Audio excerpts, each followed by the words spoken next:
Hi, this is Will Ferrell, and I played Buddy the Elf, and we are watching the movie Elf. And this is a big storybook that just opened with Bob Newhart, who played my Papa Elf here, and he's very small. We made him look small. He's not that small. As you can see, Bob looks very elf-like. These were a lot of the ideas we thought of in terms of what would be part of the elf world, the elf culture, things that you wouldn't think about that you would, because everyone just pretty much thinks that elves only make toys, but there are a lot of different levels to the elf world. As he tells us, the big prize is to be able to make toys for Santa. I think one of the things that people really liked about the movie is that we actually used real toys, which we showed everyone making toys you'd find in stores as opposed to make-believe toys, so that was fun to see, the Etch-a-Sketch and things like that. The thing that attracted me to this project and to this role right off the bat was getting to play someone who is eternally optimistic and to kind of really explore someone who really is void of any sort of cynicism, and which we kind of have so much of nowadays, and especially in a comedic way. You know, the cynical comedy choice is the more prevalent kind of move right now, and I thought it would be a different thing and a fun kind of area to go into. It also afforded me an opportunity to be in a film that was going to be seen by adults and kids alike. In addition to being funny, there's a fair amount of acting to be done also. The initial thing that really grabbed us was just the visceral image of a 6'3" person in an elf costume. Not to sound like a marketing person, but we just thought, wow, that would be a poster that would be compelling on some level. All those things put together, you know, really kind of affected my decisions. You can kind of see the way the film begins. One of John's ideas was to blend animation with the live action in a way that was reminiscent of old Christmas specials, and to kind of have a blending of those things in a way that was nostalgic but also brand new for a lot of people who hadn't seen a lot of this stuff.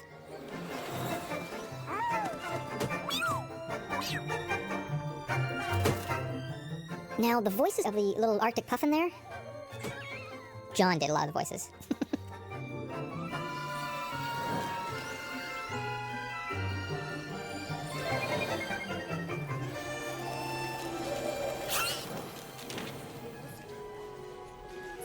This, of course, is one of the beginning scenes of the movie, which we find out that my character Buddy is an orphan. Which I always wondered if people thought that baby looked enough like me. But it didn't really matter. I didn't think so. I was like, does anyone notice that baby has straight black hair and I have blonde curly hair? Oh yeah, good point. But it turns out, in the world of baby infant actors, as you'll see, a crucial moment here comes up. This little toddler apparently was the best at crawling into Santa's sack, which is what about to happen here.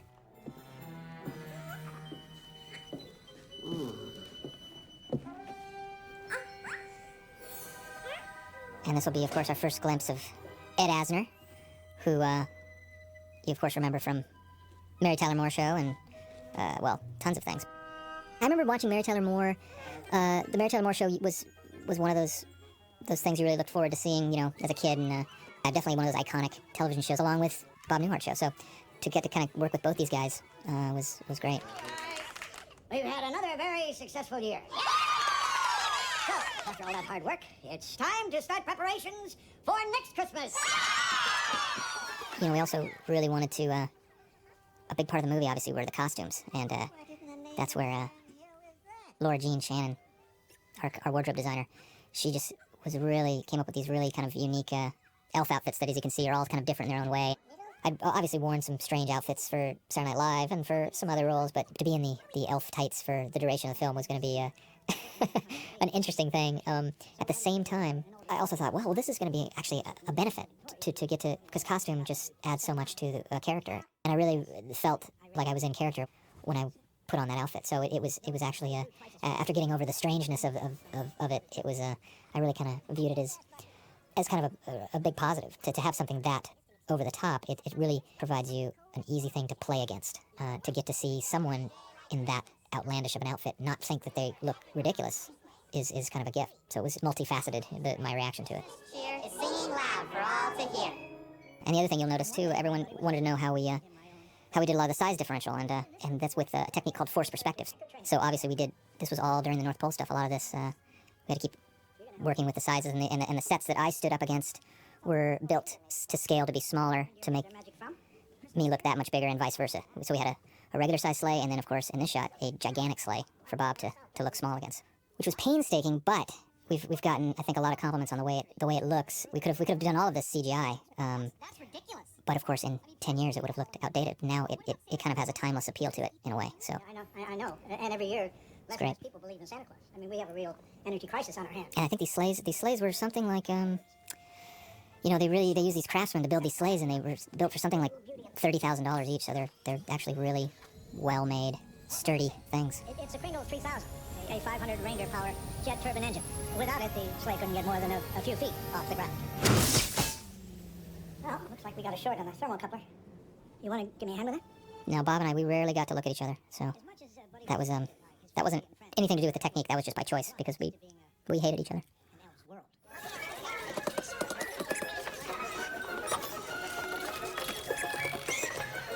And of course, this is the head elf, which is played by Peter Billingsley. So it's fun to have him in the movie. He's a good friend of John's, and we're finding out how bad a toy builder Buddy is. Just how many extra sketches did you get finished? Come on, Buddy, how many? I made 85. 85? That puts you 915 off the pace.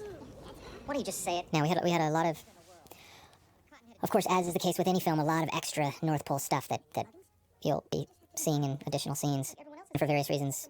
Or, you know, either doesn't time out, it just takes too long, but I remember the end of the scene used to be I'd get up and whack my head on the roof. But I think we just cut out of it. Yeah, and you're the only baritone in the elf choir. You bring us down a whole octave. In a good way. See, Buddy, you're not a cotton-headed mini-muggins. You're just special. And so, Buddy was sent where the special elves work. Now, this was interesting. They would actually do this final Jack in the Box was done with a remote control, so I never really knew when it was going to pop. So that was kind of fun because I really didn't have to act. It would kind of startle me every time. So there was a prop person off camera there who could kind of activate it. Hey, Fum Fum, I hate to do this. Now, once again, here was another example of where I'm never looking at the actors in the foreground. Quick thinking yesterday with that special talents thing. I feel bad for the guy. Just hope he doesn't get wise. Well, he hasn't figured out he's a human by now. I don't think he ever will. He hasn't figured out he's a human by now. I don't think he ever will. I think they're too small.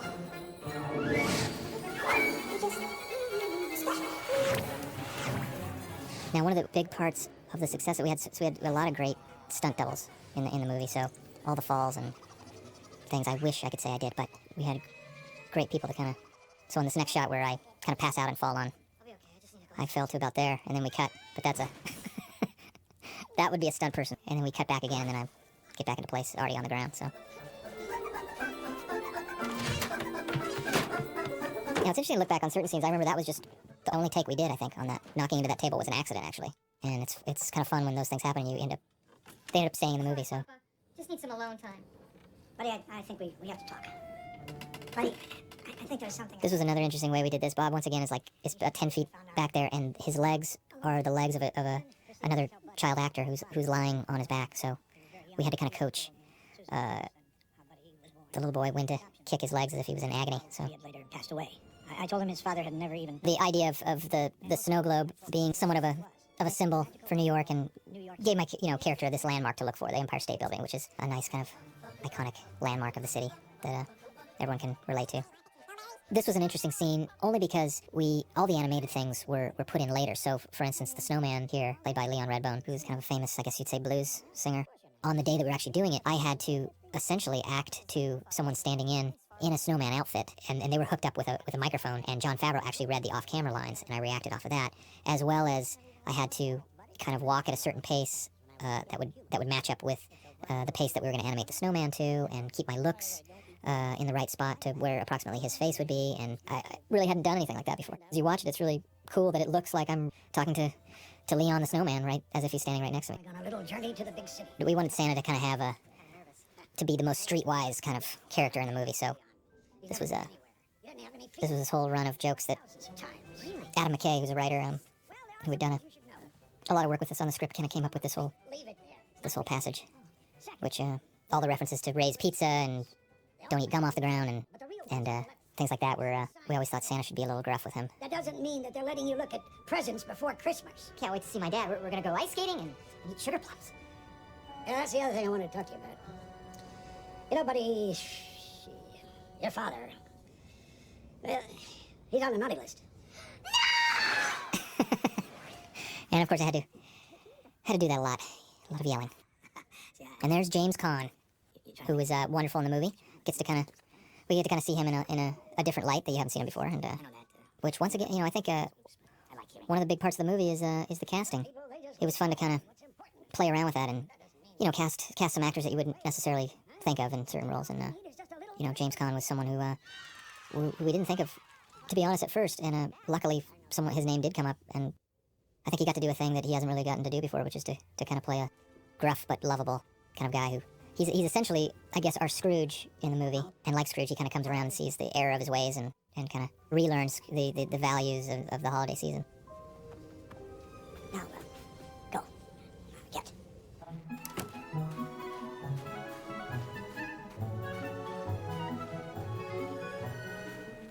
Bye, guys. Bye, buddy.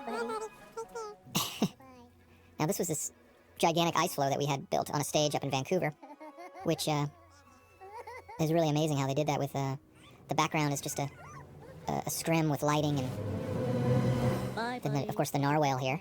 That's a narwhal, which they are real creatures, by the way. We obviously animated that in later, but it really looks like I'm kind of sailing off into the unknown, and it was all done in a studio, so it's a pretty great effect. Actually, these are shots. A nice thing about shooting in Vancouver is you have the Canadian Rockies pretty much an hour away, so they went up one day to go shoot up there, and I was actually going to do the walking along the ridge there, but it became too stormy, so we had to turn around and go back.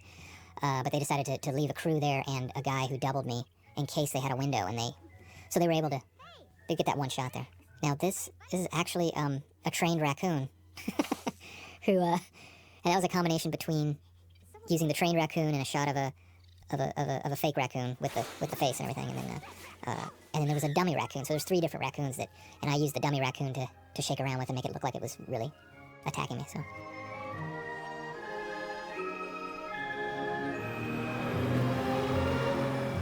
And this shot right here, this footage is the very first day of shooting. So that was our first.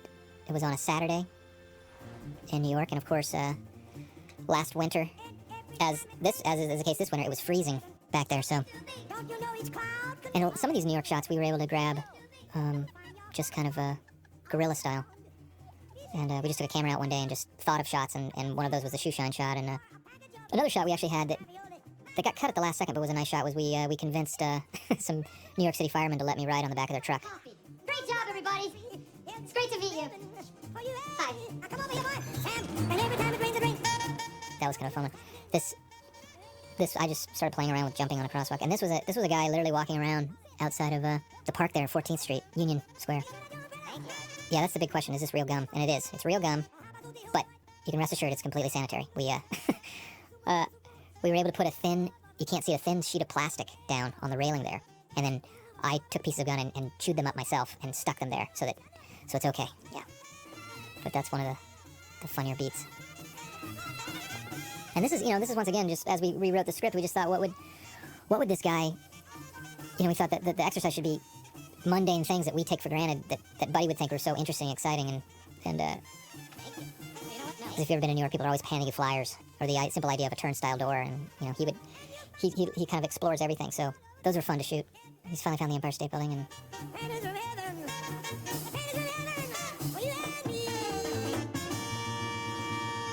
we just passed the 2 security guards we'll see later, one of which is played by my brother, Pat, who's also an actor. My younger brother gets to throw me out, which he's probably wanted to do many times. Hello. Once again, we just thought, what would this guy do in an elevator for the first time? He probably would think the lights are so pretty that he'd want to light it up,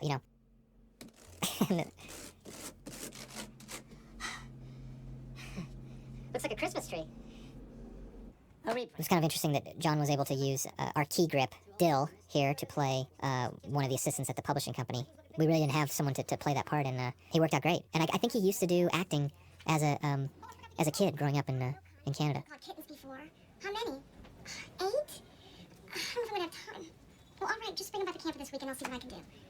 Amy Sedaris, who plays, we were able to get her to play the receptionist, and she improvised the whole telephone conversation that was preceding this about having to get cats declawed. So, but she's so good. I wish we could have used everything she came up with because it was amazing. A puppy and a friggin' pigeon. Ship him. Yeah. Mr. Hobbs? It's Ma'am Intercom. Go ahead. Yeah, I think someone sent you a Christmas gram. And this is the first moment of where I see my father and becomes a long string of me annoying James Caan, which was my goal in the movie as well as off the movie. Just got off the cell phone with me. You did? So, go on. Go on with what? Well, are you gonna sing a song or something, or can I just go back to work? A song? Yeah. Anything for you. One of the great things about working with Jimmy was, you know, we pretty much know him obviously as a dramatic actor, but he really has a deft touch when it comes to comedy as well, and he kind of knew exactly where the jokes were and how to, you know, I mean, we essentially approached it the same way in the sense that, you know, the funniest things are played really more from an acting standpoint than to be totally committed to the role and the situation and the context of it, which is what he did, and he, you know, his reactions, his kind of slow burn that we see throughout the movie was priceless. Who sent this Christmas gram? What's a Christmas gram? I want one. I think we should call security. Good idea. I like to whisper too. It's okay. And there's my brother on the right, or screen right. Well, the tall guy, Pat, and then Pat McCartney, who's a New York actor, friend of ours.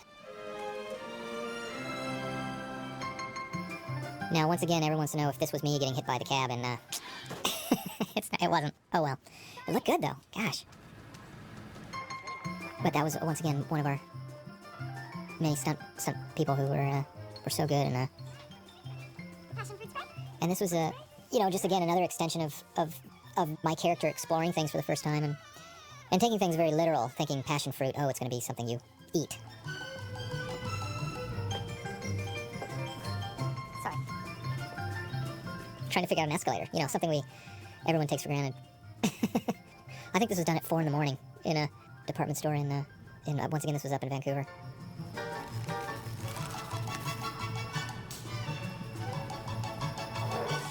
The other relationship is Buddy's so used to everything being so small, so to get to see a normal-sized toilet, wow, what a thrill. This will be the introduction to Faison Love, who is so great in the movie, and he is an actor and a stand-up comedian, but he's really starting to do a lot more acting, and Jon Favreau had used him in Made, the film he wrote and directed with Vince Vaughn.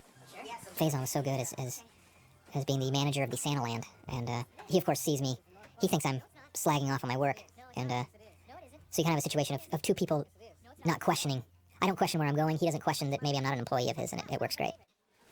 Make work your favorite. That's your favorite, okay? Okay. Work is your new favorite. Fine. It's time for the announcement. Okay, people, tomorrow morning, 10 a.m., Santa's coming to town. Oh my God!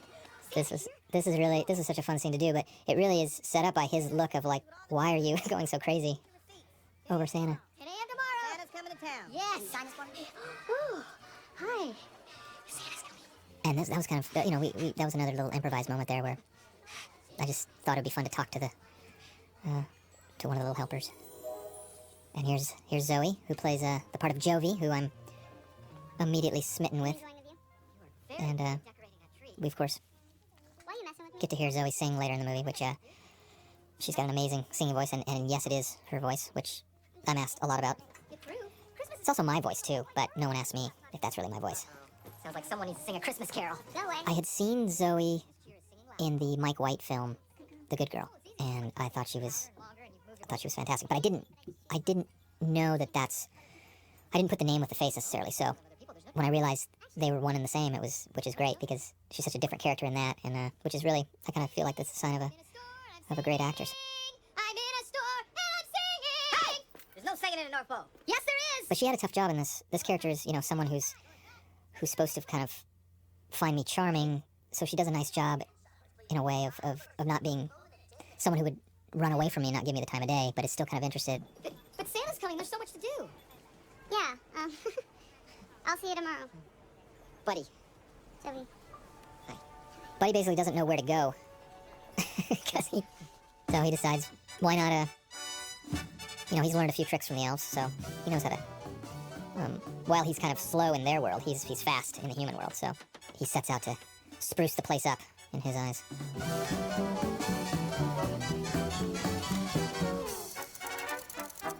They had this entire Lego city that you'll see built. Took, I think, forever to build, and but it's amazing how fast they turn around the sets, the art direction, and production design.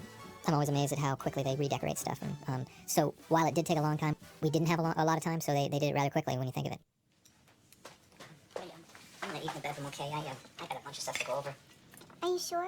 I'm just wait behind. Here we are with, this is the, obviously the Hobbs family. You saw Mary there for the first time having dinner, and I mentioned the name of my mother, and so James Caan's kind of looking back in his yearbook to reminisce over this college sweetheart of his.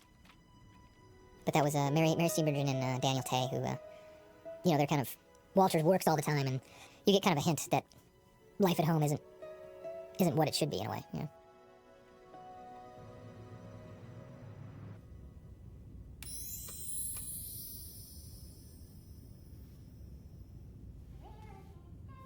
Here's Zoe singing what we're talking about, and I think, you know, Zoe, I haven't seen it yet, but she does a cabaret show in Los Angeles, If All the Stars Were Pretty Babies, is the name of it, which I haven't seen, but I want to go see at some point. So really I'd better scurry.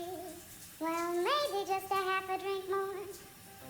The neighbors might think, say, what's in this drink? I wish I knew how to break the spell. I'll take your hand, I ought to say no, no, no. mind if I move in? At least I'm gonna say that I tried. What's the sense of hurting my I really can't stay. And it's cold outside.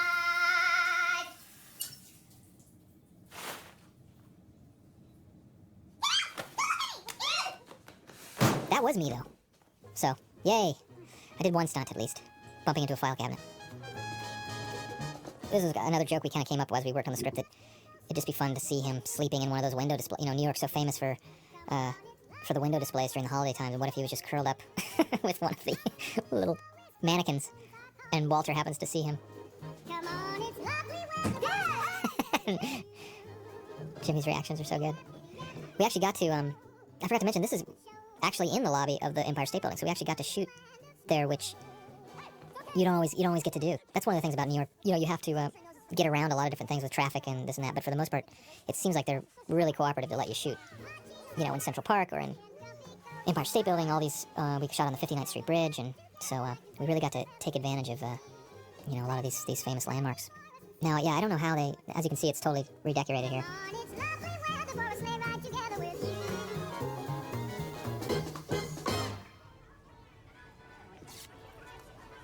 Hey, you. Come here. I want to talk to you. What do you want to talk to me about? How come you were in the women's locker room this morning? I heard you sing. You sure it had nothing to do with the fact that I was naked in the shower? I didn't know you were naked. Why were you here so early? They shut my water off. What were you doing here so early? Building this? You built this? Mm-hmm. They're kind of pissed about this. Really? Hey guys, have you seen the place? Mhm. It's pretty good. We're about to see Artie Lang as the mall Santa Claus, who Artie and I actually got to work together in Old School as well, and he does a great job as kind of the a New York Santa. But you'll see in this fight we have coming up, you talk about setting up the set, and we knew that we only had one take to do it in because it would take too long to build everything back up. So this fight that's upcoming was the only time we got to do it. There's Artie. Poor buddy, he thinks it's real Santa. That was kind of a fun idea to have. That was something we kind of came up with on that day, to have Buddy jump into the foreground with all the kids. Who the heck are you? What are you talking about? I'm Santa Claus. No, you're not. Well, of course I am. You're Santa. What song did I sing for you on your birthday this year? Happy birthday, of course. So, how old are you, son? Paul Schofield. You're a big boy. What's your If you listen to him, And, what's the he's he's just improvising. He was great. Let the kid talk. You disgust me. How can you live with yourself? Just cool it, Zippy. You sit on a throne of lies. Look, I'm not kidding. You're a fake. I'm a fake? Yes. How'd you like to be Fake. He just kept mimicking. He's a fake. So he was great. He would just kind of say what I would say, but a lot of the stuff we just kind of came up with, the Throne of Lies, and just stuff I was kind of improvising in the moment. But this right here, this whole sequence with the fighting, only had one shot to do it. We knew we couldn't build it back in time.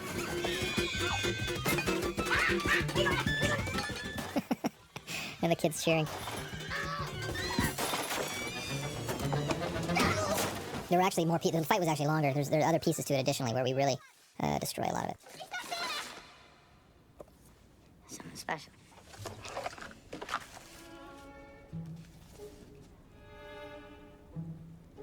And this is the photo I've been carrying around, and it's the same photo from, obviously, from the yearbook. So it's kind of resonating with Walter, as is the lingerie. But he thinks it'd be a nice gift to give to his dad. Yeah. Police. Hello? All the we were in one location in Vancouver where we did the interior, the department store, Santaland, the jail, the doctor's office that's going to come up later, and they use it. It's this old mental hospital, yep. And they now use it for studio space. So, but you can, which is, I guess, apropos on some level. You bailed me out. They gave me one phone call. They gave me one phone call. I said, I know who I'm gonna call. Walter Haas. Sure enough, you showed up. You did. They said you weren't gonna show up. They told me so many times. Just who the heck are you, and what is your problem? I'm Buddy. I'm your son. Tell me. Where'd you get this picture? Papa Elf gave it to me. That moment right there was, I definitely felt like I was in The Godfather there for a moment. Yeah, I got to look into the eyes of Sonny just for a second, which was kind of fun. I thought maybe we could make gingerbread houses and eat cookie dough and go ice skating and maybe even hold hands. Come with me. Okay. And this was something, trying to grab his hand, Okay. that we just kind of threw in. Now, that's Jon Favreau as the doctor, the director. So it was kind of fun for the three of us to kind of do the scene, and you know, everyone wants to know if those were real cotton balls, and guess what they are? Cotton candy. We took cotton candy, took the color out of it, so I could actually eat them. Am I sick? Yeah, but that's not what we're here. We're here to do a test. We did a lot of different versions of the scene, and Why am I sitting on paper? Because it's sanitary. basically, John's trying to get a blood sample from me to do a little paternity test to see if we're related. Please sit still, please. Okay, can I listen to your next? No, you can't. Can you just sit still? Why is there skeleton? I don't know. Walter, If I could you swim, it please? looks like a Could you pirate please have him sit still so I can do this? No, he has got to. I'm sorry, man. I'm just waiting. Please sit still, please. And my reaction at the end of the scene, we tried it a bunch of different ways, and I think it was Jimmy's suggestion. Why don't I Sugar plums. hold the scream in and then let it all out at the end? And if you watch, Jimmy turns away from camera because he's about to laugh right there. That was we hadn't tried. That was the only time we tried that version, and I think I caught him off guard a little. Hey. The little girl in the waiting room was great. She was just really kind of real, and it was fun. This is kind of a fun scene just because, once again, it's kind of showing Buddy's kind of kid-like quality, how he treats kids as if they're adults, and they're not cynical of the way he looks, and that sort of thing, so they're kind of on equal footing. So? It's a boy. Huh? But he's your son. That's very impossible. You sort of guy, he's certifiably insane. He's probably just reverting to a state of childlike dependency. An elf, what he needs is to be nurtured. So, you'd like me to breastfeed him? Well, to just bring him home, introduce him to Emily and Michael, and once he comes to terms with reality, he should drop the whole elf thing and move on with his life. I mean, that's what I would do if I were you. Oh my God, Walter, this is wonderful. You have another son. Wonderful. Oh, gosh. Once again, the hallway there, and the exterior, and this was all in that same location we're talking about, the hospital in Vancouver. But it's amazing how they built this hallway and they built this apartment and everything to look like a New York apartment. In fact, an apartment I would love to live in New York. And then I traveled So Walter's, on the advice of his doctor, has brought Buddy home. Mary's excited that gumdrops. he has another son, but doesn't realize I'm this grown man in an elf suit, you know? And this is once again, one of the bigger gags in the movie where I keep, a big part of my diet is sugar.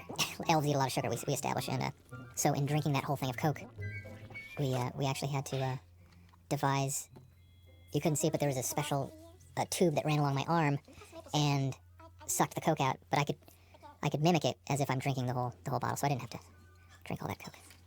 But I did eat syrup on my spaghetti, so ate a lot of syrup on the spaghetti, but that's what you have to do.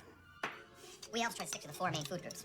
Candy. In that scene where everyone is kind of playing it straight and reacting off of Buddy being such a kid in a way, it was, I don't know, you know, it really wasn't hard for me so much when I focused into the character, I'm able to do it, but I think there were times when Mary and some of the other actors and Daniel were having a tough time keeping a straight face, just having to deal with the absurdity of the things I was doing or either saying. Jeez, we can't just throw him in the snow. Why not? He loves the snow. He's told me 15 times. There's also a burp that's coming up that I wish I could burp that long, but I can't.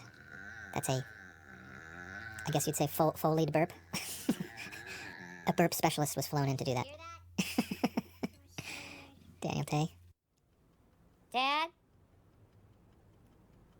Dad? Dad? What? I can't go to sleep unless I get tucked in. What? I can't go to sleep unless I get tucked in. I am not going to tuck you in. I promise I'll go right to sleep.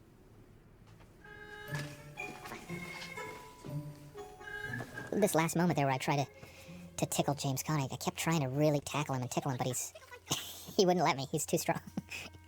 John kept going, really grab him. You just lay there and go to sleep. Okay. Okay. Dad? I love you. Okay. Go to sleep now. Well, this is really something. Now Buddy's decided to make breakfast for everyone the next day, and of course, he thinks that people just eat spaghetti all the time, I assume, you know. And of course, there's chocolate syrup, M&Ms. Oh, that's good. Good? Good. So did you sleep okay last night? Great. I got a full 40 minutes. And I had time to build that rocking horse. Oh my gosh, you actually made that? Where did you get all the wood?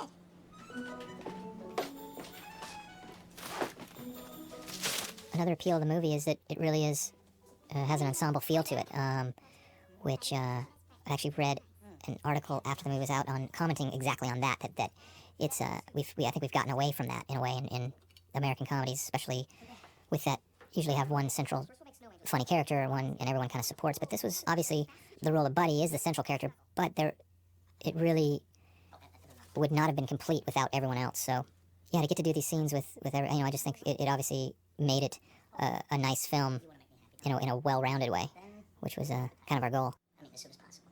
And it was, it's nice in a comedy like this to really work with people with, if you're working with James Caan and Mary Steenburgen, everyone, we would really talk about the scenes in terms of on an acting level and what the objectives were and things, as opposed to just kind of haphazardly going into them, which I think is nice because it puts everyone on the same page, and you also discover things that, as people suggest things and discover things that you might not normally do, in addition to being a good acting exercise. I think it always enhances the comedy as well, when the intentions are clear. So it was a really a fun way to work. Oh, wait. Yes, it is. Okay, it's okay. It's okay. Everything's fine. You're right. Okay, good. I'm gonna hang up now. I love you. I'll call you in 5 minutes. No, but buddy, don't, you don't have to call me, okay? Good idea. You call me. Okay, I'm gonna hang up now. I painted a picture of a butterfly. Good. I'm gonna hang up now. I drew the piano. Okay, I love you. Bye. Everyone wants to know how many takes I did of that, which I think I did 4 or 5, just because John kept liking it so much. He kept having me do it again and again. That was, once again, spaghetti with Pop-Tarts, chocolate syrup, and M&Ms, and marshmallows, maybe, too. So very healthy. Very nutritious. Senior sister retreat, you're looking good. Oh, thank you very much. You as well. What do I owe the pleasure? To be honest, I got a call from my niece. This is Michael Lerner.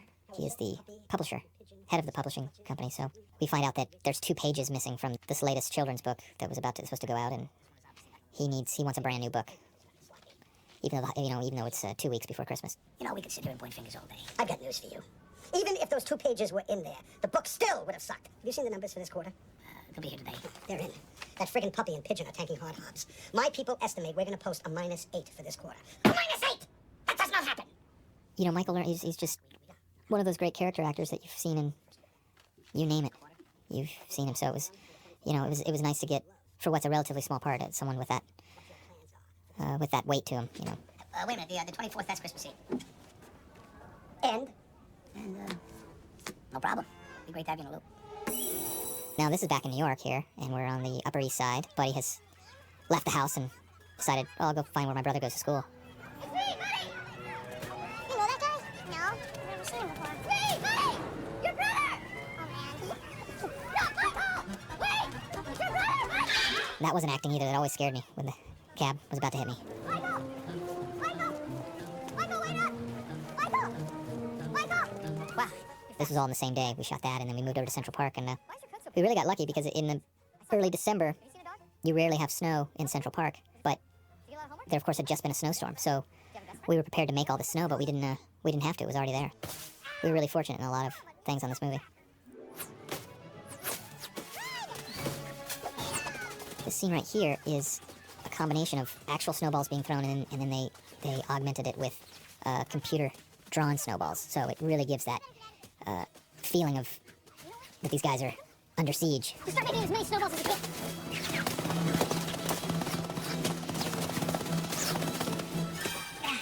You ready? Let's go. And then we also, of course, sped up my arm throwing and give Buddy kind of a heroic. Now this right here, and you'd never notice, that was a shot that we added in Vancouver. And we'd always wanted to get that extra shot. We didn't have time on that day, but later down the road, we decided to grab it, and it was kind of a nice addition. But it's always interesting, those extra things that, and the way they, you know, always amazes me in movies that they make it look so seamless that you would never know that that wasn't all in the same set. A lot of these scenes I got to do with Daniel Tay, and it was really enjoyable to work with him because it was kind of his first time working in a big film with such a big part, so he was really open to kind of suggestions, and he was had a lot of great instincts and was really kind of a really fun kid to be around. So yeah, that was good. The way he played it was, he kind of teaches my character a lot about how to act and the way to be, and so he's almost the big brother in a way. Why don't you ask her out? Out? You don't want a date? To eat food? Food? Yes, real food, not candy. And if she says yes, you're in. It's like a secret code girls have. Zoe's film, All the Real Girls, was at Sundance while we were shooting. In fact, she had to leave at one point to go to Sundance, and then we were reading the papers, and then she came back. We found out that it was one of the kind of hits of the festival, so it was, you know, really another fun thing about the movie, you know, to have someone like Zoe in the movie who has all these other great things going on, and so it was yeah, she was really excited, the reception to it. I feel really warm when I am around you, and my tongue swells up. But I think Zoe's an example of another area where we got complimented on in this film, and where John specifically got complimented in terms of, you know, she's really someone, as well as Faison and Amy Sedaris and Peter Dinklage, who you'll see later. A lot of actors that you're really known from the independent film world used in a mainstream movie, and it's just a kind of a thing you can do that gives a film a distinct feeling to it, and it's great. And it's also just nice for I guess a wider audience to see how talented these people are. Oh, good. And then after that, ornaments. Okay. What the hell is that? A Christmas tree. A Christmas tree? Buddy dropped it down in the park. Emily? I don't know what you're making such a big deal about. They were just having a little fun. Oh, fun. So felonies are fun. I thought, see, felonies were felonies. Okay, the tree thing was bad. I'll get him to plan another one. But at least Michael is happy for once. What's that supposed to mean? Well, I don't think it's any secret, Walter, that you haven't exactly been there for him. Tell you what, why don't we just pull him out of school and let the deranged elf man raise him? Then they can have lots of fun committing felonies. Once again, one of those one and one only take that we did this. And, but unfortunately, no, or fortunately, no, stuntman too. But boy, it looks, they really doubled me well, because it you can't tell. That was Mike Carpenter. Mike did the Christmas tree, he did the splits on the escalator, he did, later you'll see, he did the flip into the sleigh. Mike did all this great stuff. He doubled me also in a lot of the North Pole hockey. We have some deleted scenes that were where Buddy is playing hockey with the elves, and Mike's a former hockey player too, so he was great. He could kind of do everything. Nice purple dress, very purpley. Francisco, that's fun to say. Francisco.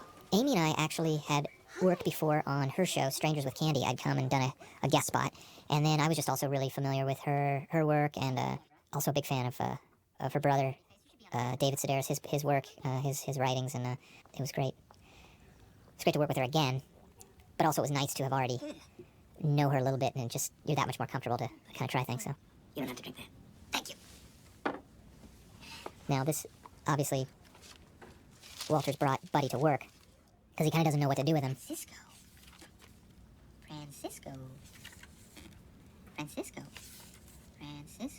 Buddy, Am I too loud? just a little. Sorry. Yes, bud. Why's your name on the desk? I bought the desk. This was always a thing that. That's a joke, isn't it, Dad? Yeah, buddy, that's a joke. So, When you're working on a comedy, you never. I always maintain you never really know what's going to work. I mean, you kind of can hedge your bet. Buddy the Elf, what's your favorite color for this now? But that one line there, Buddy the Elf, what's your favorite color? People absolutely love. And Please don't touch me. I remember thinking it's funny, but I never would have predicted. You know, you just can't predict the way people react to certain things. But for some reason, that little moment really embodied his enthusiasm. Mailroom? No.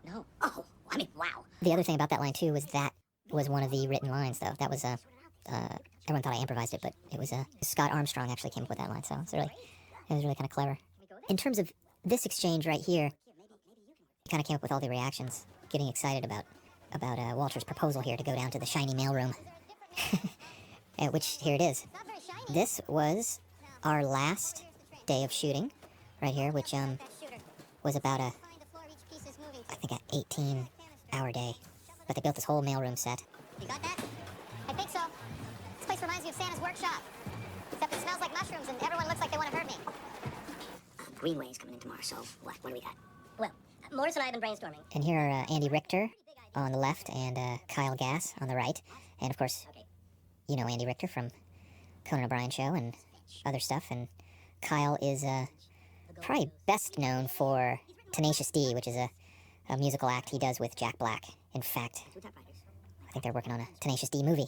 But once again, this is another opportunity that we had to kind of really take advantage of what would be considered small roles, but they're really can, if you kind of cast them with people who kind of add a lot of stuff to it, they become bigger roles. And they improvised a bunch with in the stuff coming up later.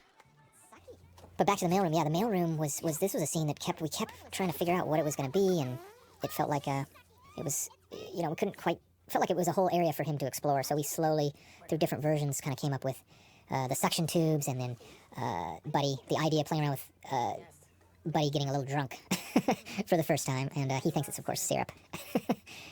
And we thought, what would that be like? So, and a lot of this we kind of wrote that night. It was, this kind of has obviously a slightly improvised feel, because we kept playing around with this a bunch, too. Great ideas. I just try to go to the flow. Good, go with the flow. Yeah. Go with the flow. No, I gotta get out of the flow. Oh, then get out. I'm in the flow. That's what got me here. I'm 26 years old. I got nothing to show. You're young. You're so young. My papa, Yeah? he didn't make Master Tinker until he was 490.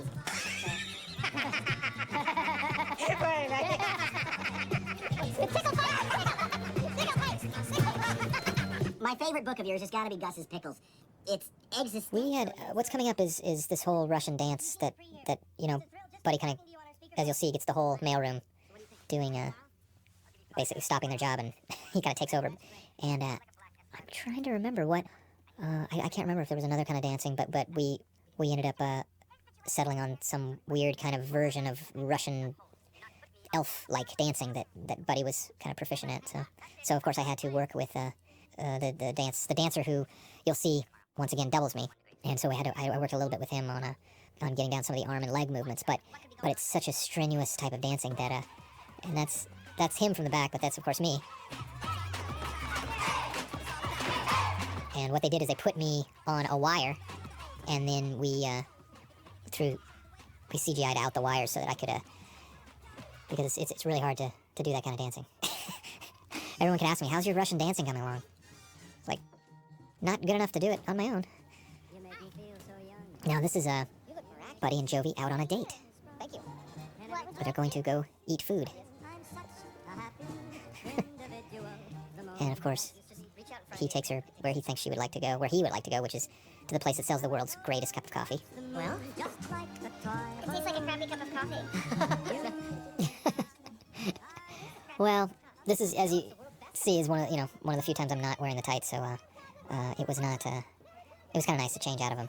But I have to say, I kind of had gotten used to the tights, so to wear a suit felt a little foreign. And we're back here in New York, taking advantage of the giant Christmas tree at Rockefeller Center, which goes up every year. It's always fun to shoot in New York because you especially right around this time of year, because there's already crowds of people. But then when they see that a movie's being shot, they stop and say hello. Even when I'm old and gray, I'm gonna feel the way I do today. 'Cause you make me feel so young. This was also interesting because Buddy actually gets to kiss someone right there. But that's where Saturday Night Live is filmed as well, at Rockefeller Center. It was nice to kind of go home in a sense. And that was a quick shot. The guy reading the newspaper was David Berenbaum, the writer, who first came up with the whole concept of film.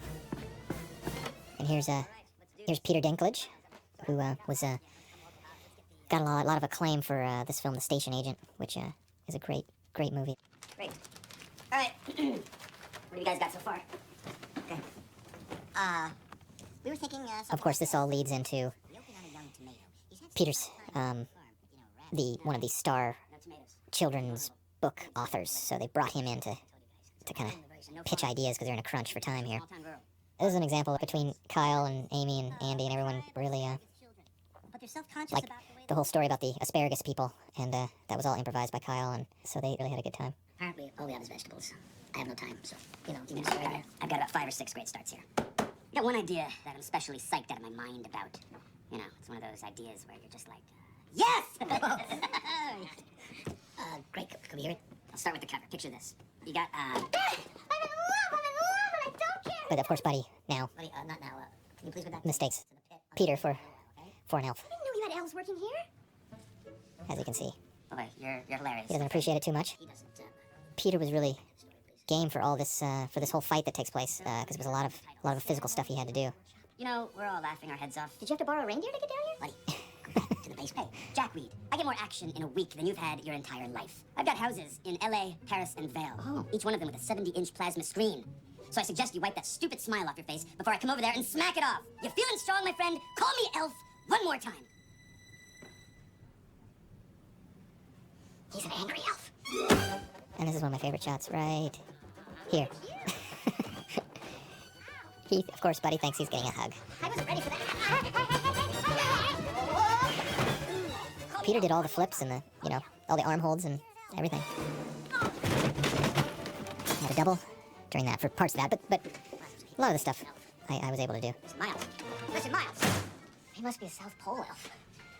And this, of course, is kind of the straw that has broken the camel's back here. Where do you want me to go? I don't care where you go. I don't care that you're an elf. I don't care that you're nuts. I don't care that you're my son. Get out of my life, now! So, poor Buddy's gonna decide to leave on his own. Hi, it's me. I really can't talk right now. What? Just tell me how the pitch went. I'm gonna be a little later than I thought, okay? Well, don't be too late. Walter, it's Christmas Eve. Walter. Wait, honey, I gotta go, okay? Love you. Oh, say hi to Buddy. What?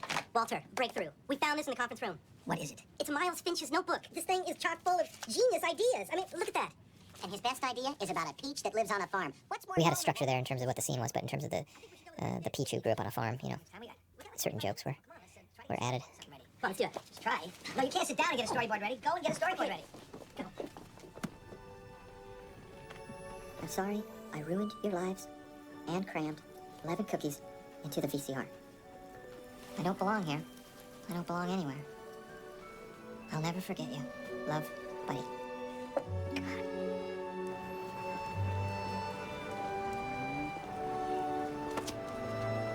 Well, the story was somewhat, the same from the first time I read the script, in the basic sense that, human raised at the North Pole who comes to the human world. As you know, we need a big launch fast to get the company back on track. There were a lot of different forms it took, but for the most part, it was always, the idea was to make whatever comedy choices we had to be somewhat grounded in reality, or at least make sense from the character's viewpoint, from a story viewpoint, and also to kind of have this story of Walter reconnecting to his family and through this other son in his life. Those were big kind of points. Father and son was a big issue in the story, and so it really kind of came about balancing the two between the heart of the movie and the comedy. Because there could have been, it really does range. There are some extremely broad jokes, and then there are really, really subtle ones. So it's kind of a mixed bag. And then knowing when to kind of settle into a real emotional story all at the same time was kind of the trick to the whole movie. Yeah. Up yours. Yeah, up yours. Hobbs!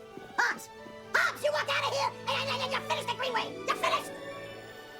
This was on the 59th Street Bridge I'd mentioned before. This night it was 20 degrees out, and the whole crew was freezing. But it was really kind of a sad moment of Buddy trying to figure out where he's going to go next, and whether because he really doesn't have a place anymore.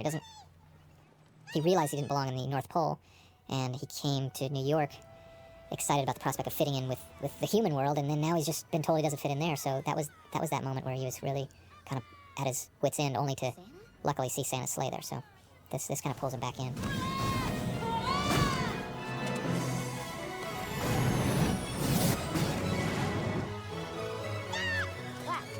Michael, where you go? Michael!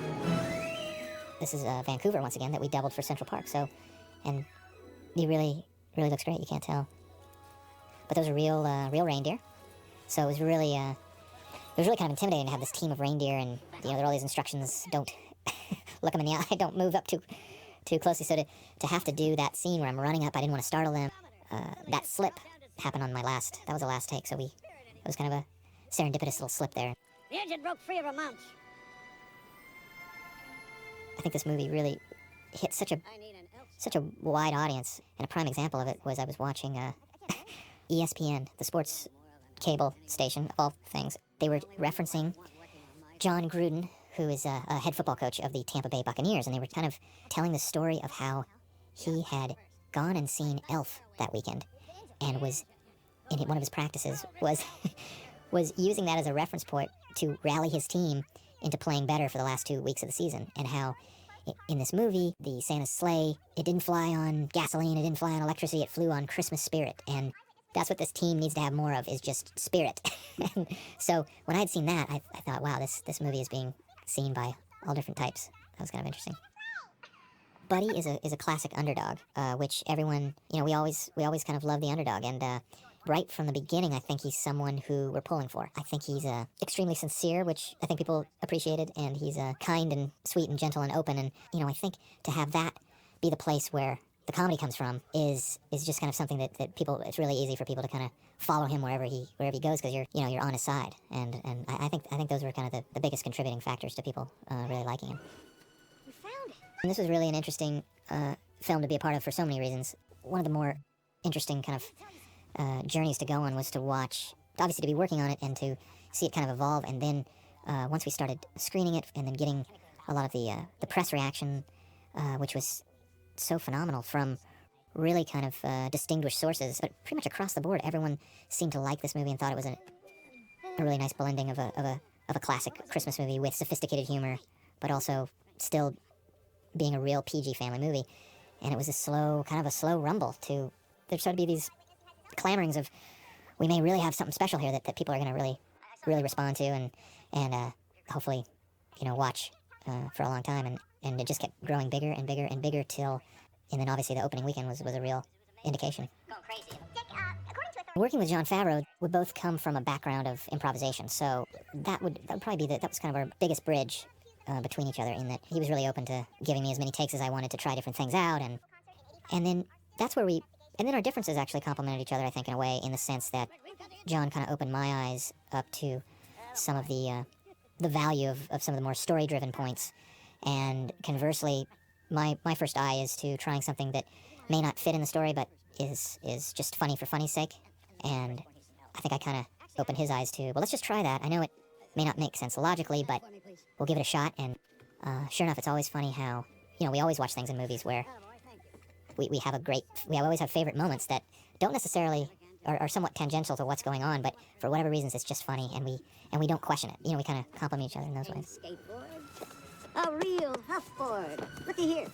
As we worked on the script, we realized, so the sleigh's going to be in Central Park, and what's the real, why wouldn't television cameras, why wouldn't people just come in and find, why wouldn't the police just find, and so we felt like we had to have this other device, so we came up with this fictitious Central Park Rangers, who kind of had this ominous feeling to them, and we just thought it was funny that there was this elite clandestine organization that patrolled Central Park.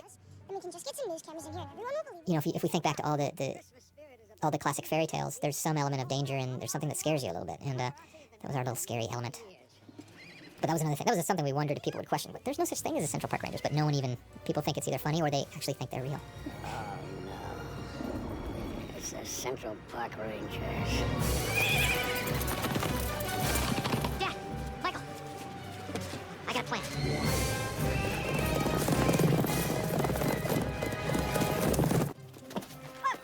Wait, Michael! My list! You bring that list back right now! You hear me? Now give me a hat and coat. Mrs. Claus made them for me. Hey, here I am! Now we're cutting back and forth here between the park in Vancouver, which you're seeing sleigh stuff, and then anything out in front in the barricade is right there on Central Park South and I want to say 59th Street, 59th, 58th Street, and these were like back-to-back nights of... I stopped by on a couple of these nights just to say hi, but otherwise, I was nice and warm. It was an extremely cold couple of weeks in New York when we were filming, and some of those nights in Vancouver as well. However, I was lucky in that I could get kind of a layer of thermals on underneath everything. And the jacket itself was this really strong wool, so it wasn't as bad as you'd think. Yeah, luckily, yeah. And that was actually an interesting moment when I was in my hotel, waiting for the elevator, looking out on the street, going, "Gosh, what are those big lights doing out there? That's weird." And realized, it was a very surreal moment. Realized, oh, that's my movie. Those big lights are because of something I'm in, yeah. The things I took away from the film in terms of working on it as an actor are that it doesn't take a lot sometimes to, it's really just about being believable. I already had a little bit of that going into it because that's kind of what I think makes choices the funniest. But it's also the basis of good acting as well. So on one hand, it reinforced kind of some stuff that I already kind of just had stumbled upon myself. And then, there was also just, I got to kind of exercise in a way that I hadn't gotten to do before. For instance, the scene on the bridge where we see Buddy kind of at his wit's end a little bit is really kind of a small moment, but it all really just came down to being believable as opposed to having this big emotional reaction. It's just interesting. Sometimes those feelings come out in big dramatic tears and sobbing, and other times it's just really, they're kind of small and quiet. So that's kind of the stuff I learned, I guess. This is all green screen. We did this for a while, for at least 4 or 5 solid days of Ed and I in the sleigh, and you have to really complicate. I could never do it, but they had to chart all the movements and the journey of the sleigh through the park and what's it's going to hit, what things it's going to hit, things it's going to bounce off of, the path it's going to take, and then kind of simulate those movements. And so then you have a sleigh that's on a rig, a hydraulic rig, that essentially looks like something you'd find at Disneyland. And we'd kind of go over each move. We'd have to imagine what we're looking at and our reactions, and then they edited it all together, and it was a serious thing. We had to be harnessed in, and you're about 20 feet off the ground, and if you were to let go, you would fall out. So because they need to be able to shoot all around, underneath the sleigh, above it, everything.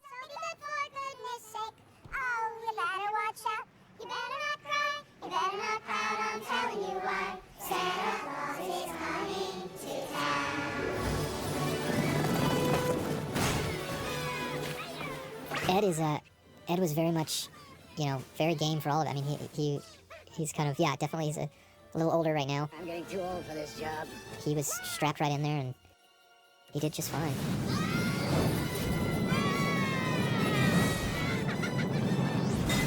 We lost the engine again. But that's of course Radio Man. If you know him from New York City, he's someone who's always around. Right here in front of Central Park. Let's have a listen in. When you're sleeping, he knows if you're awake. He knows if you've been bad or good, so Here's Zoe, of course, singing. Everyone's kind of watching it.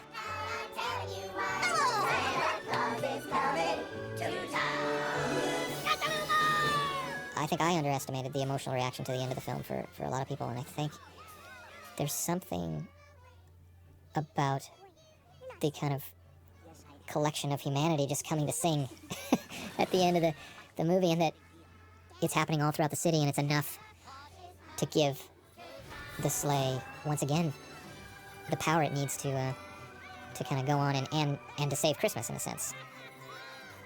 It's amazing how, because I've heard stories of people were singing along in the theaters and applauding at the end of the movie and things like that. So I think also too that just that singing that song, Santa Claus is Coming to Town, is such a great Christmas song. I guess the combination of all that really hit a chord with people. But yeah, people really responded to the sweetness of that moment in a way that I didn't anticipate, which is great, so great. People talk about Zoe singing, but James Caan is a really good piano player, so that was really him playing. Yeah.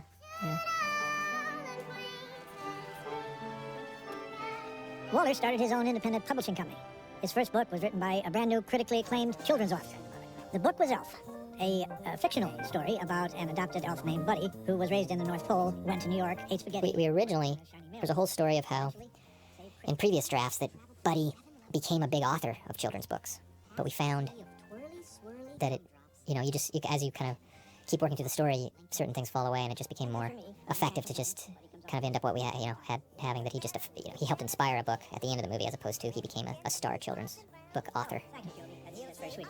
And that little baby was one of our David Householder, one of our producers. That was his infant little girl at the time. Puppy wants to see you. Do you know scared of little shit? And there it is. David Householder, right there. The conclusion of the movie. So that is the conclusion of Elf. This is Will Ferrell, and I hope you enjoyed it again, or if for the first time. Hope you found it to be a pleasurable movie the way we did. And thanks for watching and listening.